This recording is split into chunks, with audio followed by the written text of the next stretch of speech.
Mind. La mayoría de las historias sobre asesinos en serie tienen un solo narrador posible. Los investigadores que llegaron después. Los detectives que levantaron la escena. Los forenses que procesaron las pruebas. Los perfiladores que intentaron reconstruir la mente del culpable a partir de lo que dejó atrás. Y en los casos en que hay juicio, los abogados y los jueces que tradujeron el horror a la frialdad del lenguaje procesal. Las víctimas, en la mayoría de los casos, no pueden hablar, pero hay excepciones. Hay un puñado de personas, un número extraordinariamente pequeño dado el volumen de víctimas que los asesinos en serie acumulan durante sus carreras criminales, que estuvieron dentro, que vieron la habitación, que escucharon la voz, que sintieron el contacto físico del peligro y lograron, por una combinación de circunstancias que a veces tiene que ver con su propio ingenio, y a veces con una suerte brutal y arbitraria, salir de ahí con vida. Esas personas son los testigos más importantes que existen en el universo del crimen. No porque sus testimonios sean necesariamente los más precisos, el trauma extremo hace cosas complejas con la memoria, y la ciencia cognitiva ha documentado ampliamente cómo el cerebro bajo terror agudo registra algunas cosas con una claridad extraordinaria y borra otras por completo, sino porque son los únicos que pueden responder la pregunta que todas las demás fuentes de información sobre estos crímenes dejan sin contestar. ¿Cómo era realmente? No el perfil, no la reconstrucción forense, no el análisis psicológico retrospectivo basado en los crímenes que se conocen, sino la experiencia directa, visceral, encarnada de haber estado en la misma habitación con esa persona, y haber sobrevivido para describirla. Hoy contamos 5 de esas historias, 5 sobrevivientes reales. 5 testimonios que en algunos casos cambiaron lo que los investigadores creían saber sobre los culpables. 5 relatos que revelan algo que los documentales convencionales rara vez articulan con la claridad que merece, que los asesinos en serie no son monstruos en el sentido cinematográfico de la palabra. Son personas. Y eso exactamente es lo que los hace tan peligrosos. Quédate hasta el final, porque el 5º testimonio cambia completamente la forma en que entenderás todo lo anterior. Es el relato de una sobreviviente a quien nadie creyó durante años, y cuya historia terminó siendo la clave que cerró uno de los casos más perturbadores de las últimas décadas. Ted Bundy es posiblemente el asesino en serie más documentado, más analizado y más representado en la cultura popular de las últimas 5 décadas. Ha habido libros, series, películas, podcasts, documentales. Su cara es reconocible. Su cara es reconocible. Su historia está en apariencia completamente contada. Pero hay algo que la mayoría de los documentales sobre Bundy omiten o tratan de forma superficial. Los testimonios de las personas que sobrevivieron a sus ataques. Y esos testimonios revelan una dimensión del caso que los perfiles psicológicos elaborados post-captura solo pueden aproximar de forma indirecta. Carol DaRonch tenía 18 años el 8 de noviembre de 1974. Vivía en Murray, Utah. Era una noche de jueves ordinaria, y había ido al Fashion Place Mall, un centro comercial de los suburbios de Salt Lake City, a buscar un disco que quería regalar. Era un plan sin ninguna complicación. Una chica joven en un centro comercial concurrido en una ciudad tranquila. Lo que pasó en los siguientes 45 minutos se convertiría, años después, en uno de los testimonios más detallados y más analizados de toda la historia del caso Bundy. Pero en ese momento, Carol no sabía quién era el hombre que se acercó a ella en el aparcamiento. No sabía su nombre. No sabía lo que había hecho antes. Solo sabía lo que veía. Un hombre joven bien parecido, con ropa presentable, que se identificó como oficial de policía, y le dijo que alguien había intentado robar su coche. Aquí es donde empieza la parte de la historia que los perfiladores criminales han estudiado con más atención. Porque lo que Carroll describió en sus declaraciones posteriores no fue a un personaje intimidante ni a alguien que proyectara peligro. Describió a alguien que proyectara exactamente lo contrario. Alguien que hablaba con la autoridad tranquila de quien está acostumbrado a ser obedecido. Alguien cuya solicitud de acompañarle a la comisaría para presentar una denuncia tenía una lógica aparente que desactivaba la alarma instintiva que en otras circunstancias habría funcionado. Carroll subió al coche. Era un Volkswagen Escarabajo de color crema. Lo recordaría durante décadas. El color, el olor, la textura del asiento. El cerebro bajo estrés extremo funciona así. Algunos detalles sensoriales quedan grabados con una fidelidad casi fotográfica mientras otros desaparecen completamente. Lo que describió a continuación en sus declaraciones a la policía fue el momento en que la lógica de la situación se rompió. No fue un gesto violento inmediato. Fue algo más sutil. El coche tomó una dirección diferente a la de cualquier comisaría. La conversación empezó a tener pequeñas inconsistencias. Y algo que Carroll describió en una entrevista posterior como una sensación en el estómago que llegó antes que el pensamiento le dijo que estaba en peligro real. Bundy detuvo el coche. Sacó unas esposas.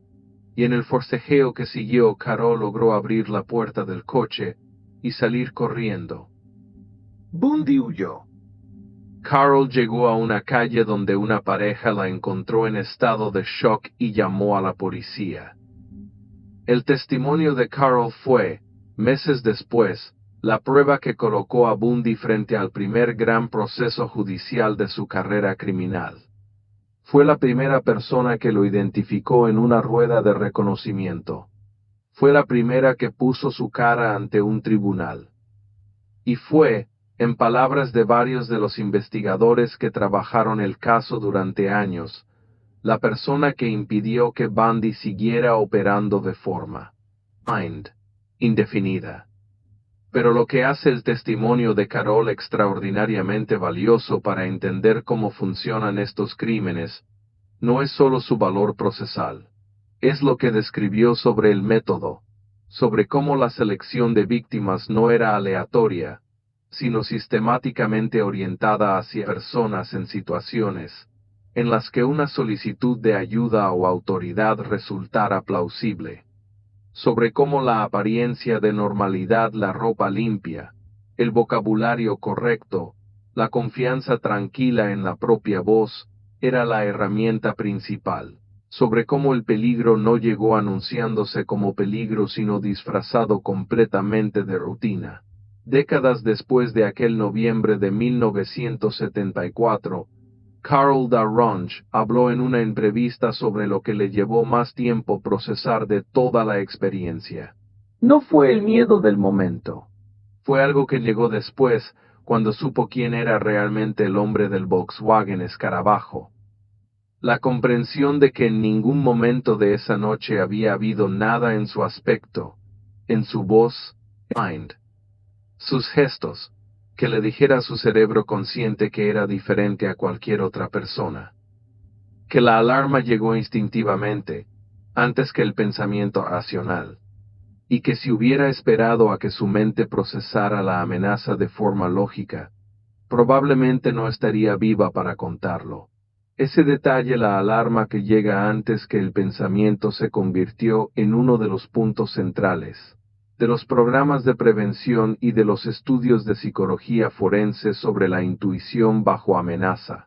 El libro de Gavin de Becker sobre la violencia y la intuición cita casos, como el de Carroll, como evidencia de que el cuerpo humano tiene sistemas de detección de amenaza que operan por debajo del umbral consciente.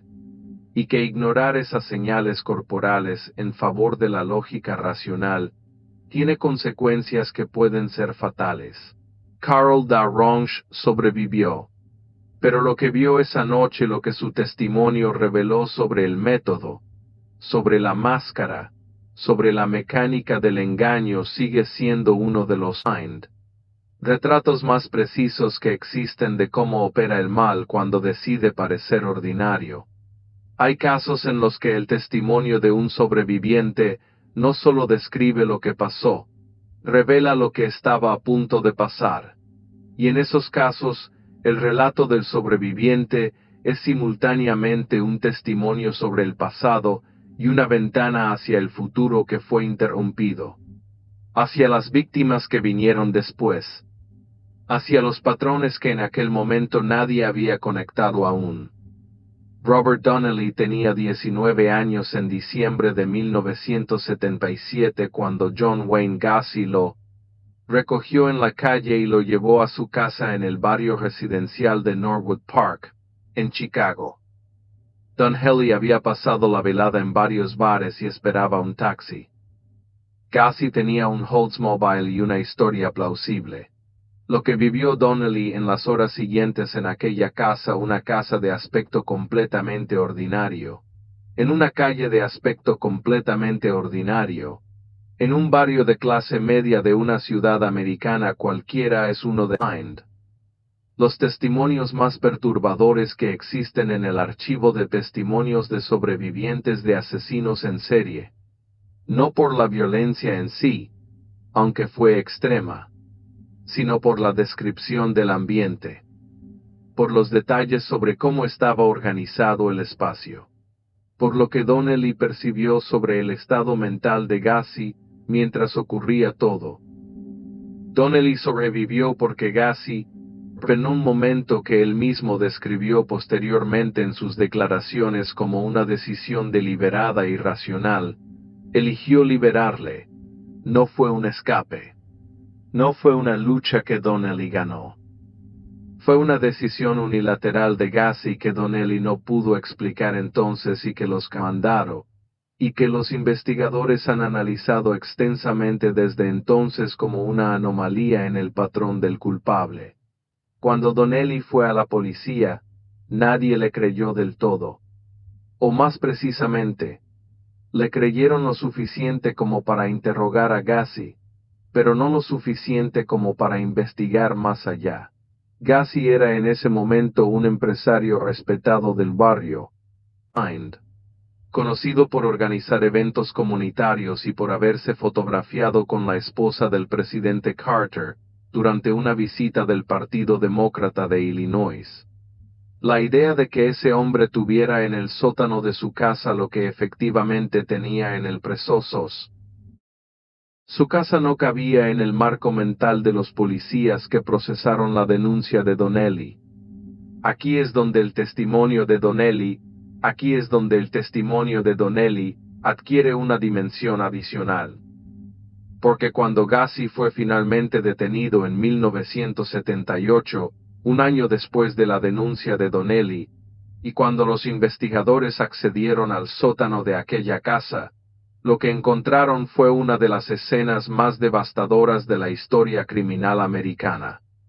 Los restos de 29 víctimas enterradas bajo el suelo, más cuerpos bajo el porche, más víctimas que habían sido arrojadas al río. La denuncia de Donnelly, archivada un año antes, no había sido investigada con suficiente profundidad como para llegar hasta ese sótano. Los investigadores que revisaron el caso, posteriormente calcularon que al menos 3 de las víctimas encontradas en la casa de Gacy fueron asesinadas en los meses posteriores a la denuncia de Donnelly. En el lenguaje forense y procesal, eso se llama una oportunidad perdida. En el lenguaje humano, se llama algo mucho más difícil de nombrar. Lo que Donnelly describió sobre la experiencia de estar en esa casa, reveló algo sobre Gacy, que los perfiles elaborados por el FBI, después de su captura tardaron en incorporar plenamente. la capacidad de Gassi para compartimentar su vida de una forma que resultaba casi clínicamente perfecta. La casa era normal. El barrio era normal. La conversación era, en muchos momentos, completamente ordinaria. El salto entre lo cotidiano y el horror era tan abrupto, tan inmediato, tan carente de transición, que Donnelly lo describió como algo que su mente tardó semanas en procesar. La comprensión de que ambas cosas podían existir simultáneamente en la misma persona, en el mismo espacio, sin aparente contradicción interna. Robert Donnelly habló públicamente sobre su experiencia en varias ocasiones a lo largo de las décadas siguientes. Cada vez que lo hizo, regresó a un mismo punto: la normalidad de la calle, el aspecto normal de la casa, la voz normal de Gassi al volante del Oldsmobile, y la imposibilidad de reconciliar esa normalidad con lo que estaba ocurriendo. No solo en aquella noche específica, sino en aquella casa de forma continuada, durante años, mientras los vecinos cortaban el césped y los niños jugaban en la calle y la vida del barrio transcurría con su ritmo habitual. Es esa imposibilidad de reconciliación la que más cuesta procesar. No el horror en abstracto, sino el horror perfectamente integrado en lo cotidiano. Hay una pregunta que los investigadores, los periodistas y los psicólogos forenses se han hecho repetidamente sobre Jeffrey Dahmer. ¿Cómo era posible convivir con lo que había en ese apartamento? El apartamento de Oxford Apartments en Milwaukee, Wisconsin, donde Dahmer vivió y operó entre 1990 y 1991, fue descrito en los informes forenses como uno de los espacios más perturbadores que cualquier investigador del FBI había procesado en su carrera. Las descripciones de lo que contenía ese apartamento son de conocimiento público desde hace décadas. Pero las descripciones forenses de un espacio son una cosa. La experiencia de haber estado vivo en ese espacio es otra completamente diferente. Tracy Edwards tenía 22 años cuando, en julio de 1991, logró escapar del apartamento de Dahmer y detuvo a dos policías en la calle mostrándoles las esposas que todavía llevaba en la muñeca. Su declaración esa noche, y las declaraciones posteriores que dio durante el juicio, y en entrevistas a lo largo de los años, son el testimonio más detallado que existe sobre lo que era estar dentro de ese apartamento mientras Dahmer estaba presente. Lo que Edwards describió sobre las horas que pasó en ese apartamento antes de escapar, tiene varias dimensiones que, los análisis del caso Dahmer frecuentemente omiten o tratan de forma tangencial. La primera es sensorial. Edwards describió con una precisión que los investigadores atribuyeron al trauma agudo que, paradójicamente, aumenta la retención de ciertos tipos de detalles sensoriales, el olor del apartamento. No como algo que inmediatamente identificara como señal de peligro, sino como algo que su cerebro registró con insistencia, sin que en ese momento tuviera un marco de referencia para interpretar correctamente lo que significaba. El olor estaba presente, y su cerebro lo archivó de una forma que solo adquirió su significado completo cuando las investigaciones posteriores revelaron lo que producía ese olor. La segunda dimensión es comportamental. Edwards describió a Dahmer durante esas horas no como alguien en estado de agitación o de tensión evidente, sino como alguien que alternaba entre períodos de conversación completamente ordinaria, hablar sobre películas, sobre el barrio, planes vagos e irreales para el futuro, y períodos de silencio en los que parecía ausentarse mentalmente de la habitación mientras su cuerpo permanecía físicamente presente. Edwards describió esa alternancia como algo que le resultó más desconcertante que cualquier gesto amenazante directo. porque la amenaza directa tiene una lógica a la que el cerebro puede responder. La amenaza que no se anuncia como amenaza, que convive con la conversación normal, que no ofrece un momento claro en el que activar la respuesta de huida, es un tipo de peligro para el que el sistema nervioso humano no tiene protocolo habitual.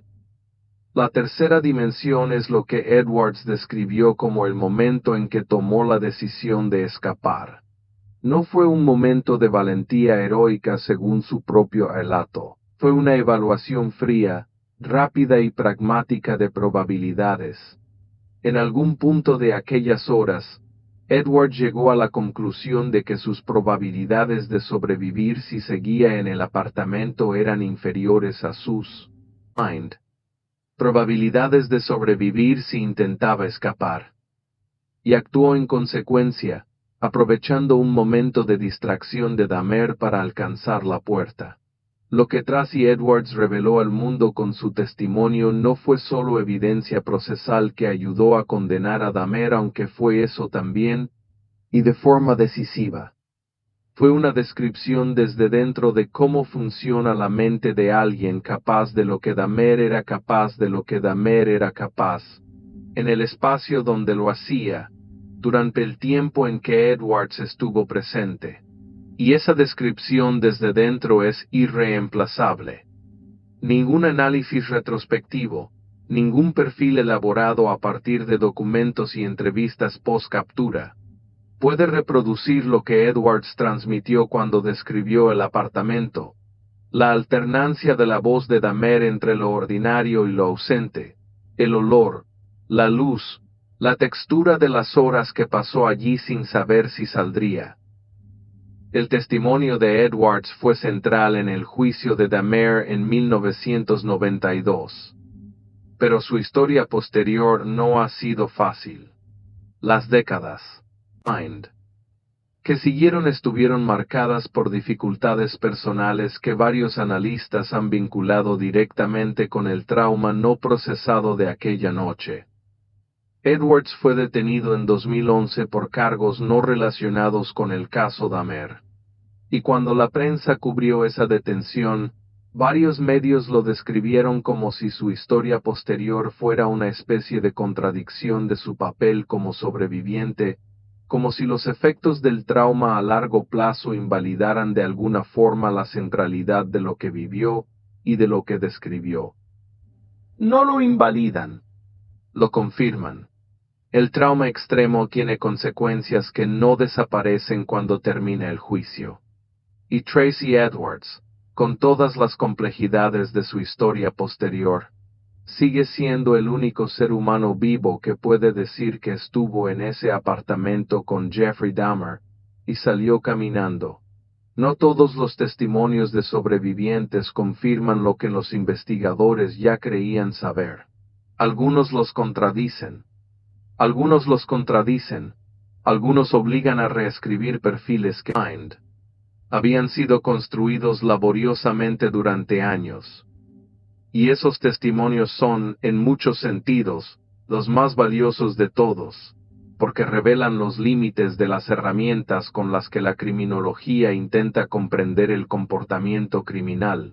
En 1989, en una ciudad del medio oeste americano que aquí nombraremos como Ciudad M para proteger la privacidad de quienes aún viven allí, una serie de homicidios de mujeres había mantenido en alerta a la comunidad y a la policía local durante 2 años. Los crímenes compartían características que los habían agrupado bajo la misma firma: el tipo de víctimas, el método, el patrón geográfico. El FBI había elaborado un perfil del responsable que circulaba entre los investigadores locales y que describía a un varón de entre 30 y 40 años. Probablemente con historial de empleos inestables, con dificultades en las relaciones personales, y que actuaba en una zona geográfica reducida por falta de movilidad, posiblemente sin carné de conducir, o con acceso limitado a vehículo propio. Ese perfil tenía una influencia directa sobre la investigación. los detectives locales buscaban un determinado tipo de hombre en un determinado radio geográfico. Y esa búsqueda no estaba dando resultados. Ann Burroughs tenía 31 años cuando, en marzo de 1990, logró escapar de un ataque que encajaba con el patrón de los crímenes que se investigaban. Escapó porque el atacante fue interrumpido por la llegada de un vehículo y porque Ann, en el momento de confusión, logró correr lo suficiente como para llegar a una zona iluminada donde había otras personas. Lo que Ann describió a los investigadores en las horas siguientes al ataque contradijo el perfil del FBI en varios puntos fundamentales.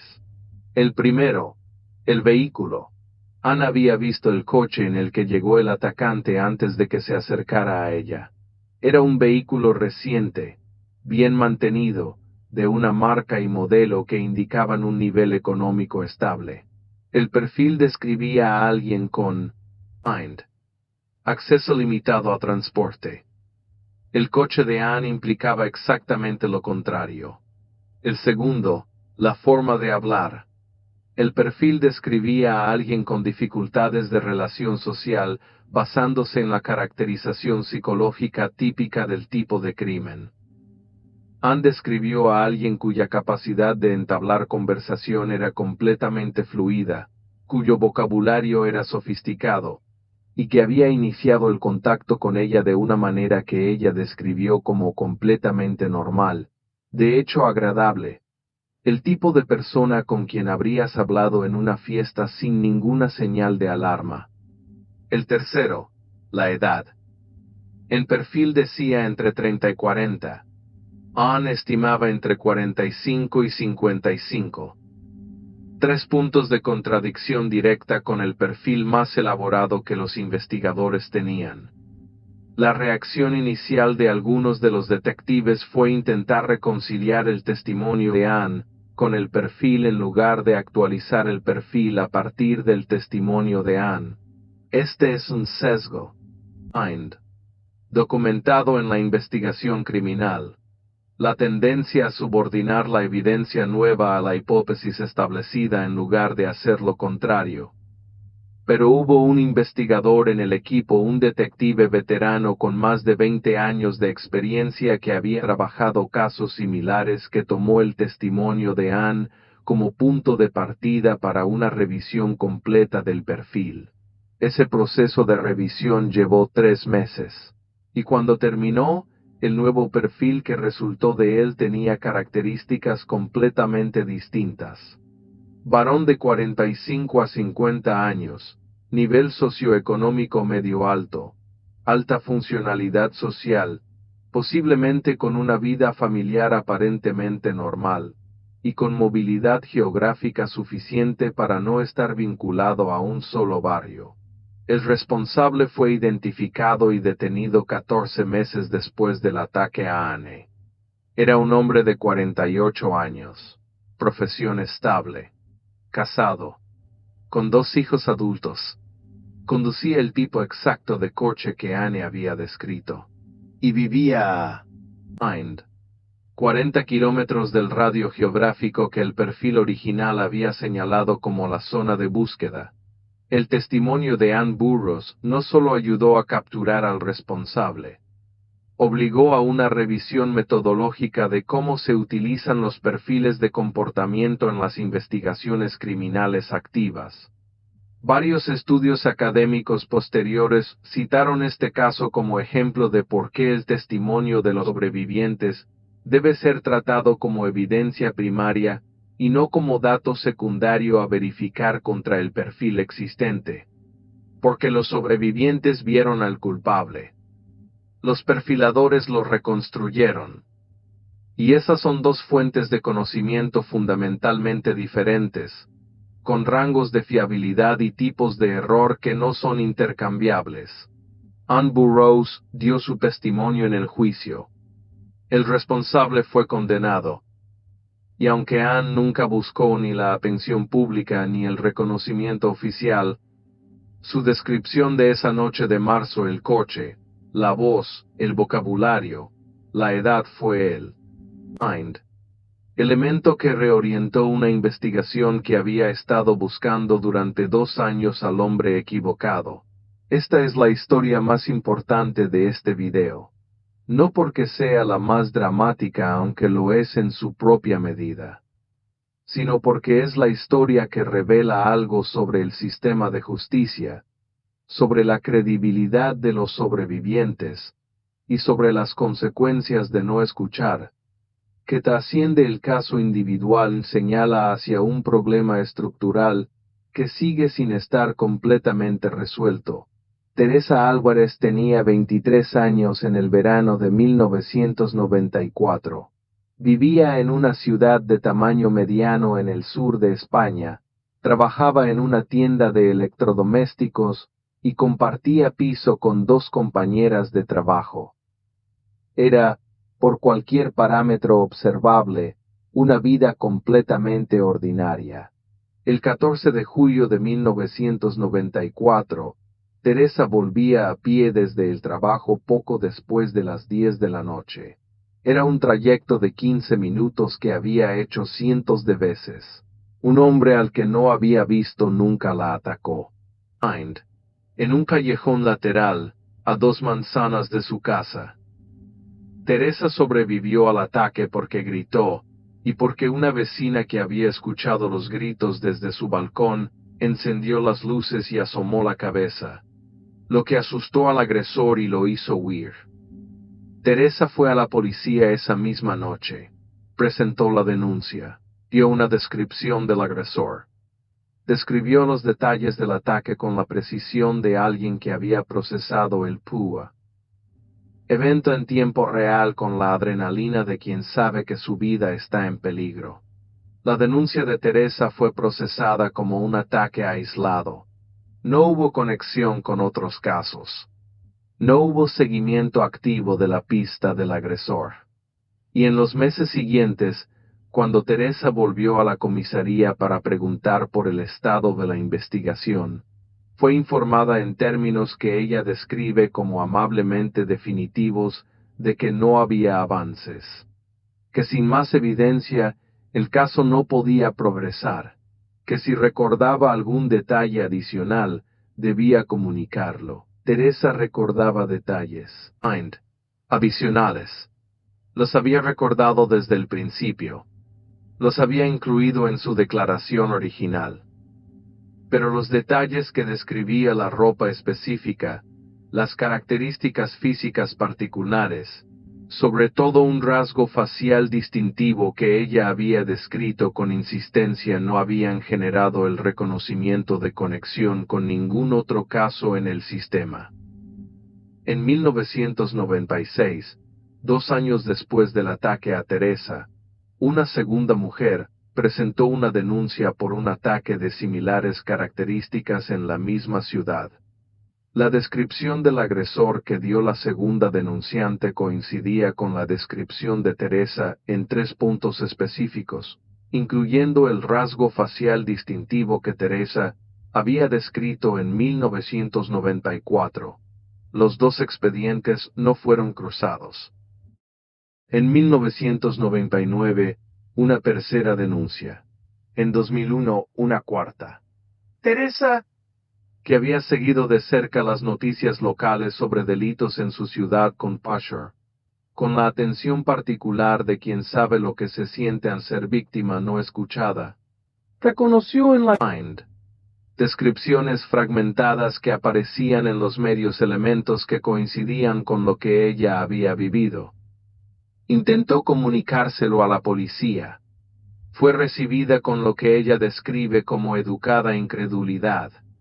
La sugerencia de que 4 casos separados pudieran estar relacionados, presentada por una mujer que había denunciado 9 años antes, y cuyo caso no había ido a ningún sitio, no generó ninguna acción investigativa.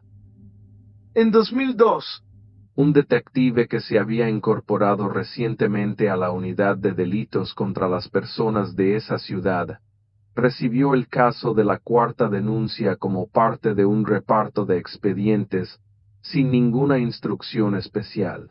Era un expediente entre muchos. Pero el detective, siguiendo un procedimiento que él mismo describe como rutina que la mayoría de mis compañeros no hacía por falta de tiempo, cruzó la descripción del sospechoso con todos los expedientes de la comisaría que involucraran agresiones a mujeres en los últimos 15 años. El cruce devolvió, Mind, 4 coincidencias. 4 expedientes, distribuidos entre 1994 y 2001, con descripciones del agresor que compartían características específicas. 4 mujeres que habían denunciado en momentos distintos y a investigadores distintos y cuyos casos nunca habían sido vinculados. Una de esas mujeres era Teresa. El detective las contactó a todas. Las entrevistó por separado sin que unas supieran lo que las otras habían dicho. Siguiendo el protocolo de investigación que evita la contaminación de los testimonios. Las 4 descripciones, cotejadas en el informe que el detective elaboró a lo largo de 3 meses, construían un retrato coherente y consistente de la misma persona. El trabajo de identificación a partir de ese retrato tardó 2 años más. En 2004, un hombre fue detenido. Sus características físicas coincidían con las descripciones. Su historial de desplazamientos geográficos durante los años relevantes era compatible con las 4 agresiones. El análisis de ADN, aplicado a las Mind, 2 denuncias que habían conservado muestras biológicas de la escena, confirmó la coincidencia. En el juicio Teresa fue testigo.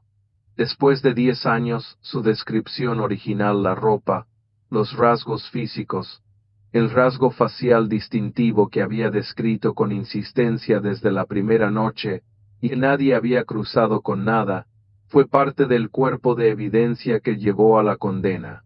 Teresa habló sobre el caso en una entrevista concedida a una publicación especializada en derechos de víctimas varios años después de la condena. Lo que dijo en esa entrevista merece ser reproducido no en sus palabras exactas sino en su esencia, que lo más difícil no había sido el ataque.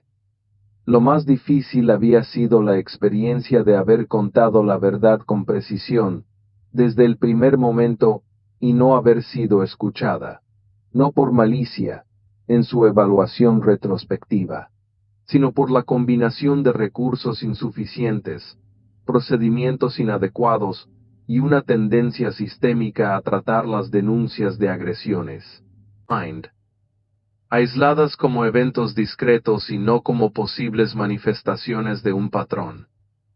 Y que durante 10 años, cada vez que pasaba por el callejón donde había ocurrido el ataque porque siguió viviendo en la misma ciudad, porque su vida no podía paralizarse indefinidamente por lo que le había pasado, pensaba en Puaven, Townie 607 de Warentowen, y Somen Tais, indeciduabacadas en los años en que el responsable siguió libre. Pensaba en si alguna de ellas había denunciado. En si alguna de sus denuncias había sido procesada con la misma rutina expeditiva que la suya. En algún momento de esos 10 años, había cruzado los expedientes. No lo sabía. Lo que sí sabía era que en 2002, un detective que siguió un procedimiento que sus propios compañeros describían como excepcional por su meticulosidad, cruzó los expedientes. Y que eso cambió lo que podía cambiar, aunque no podía deshacer lo que no era posible deshacer. 5 testimonios.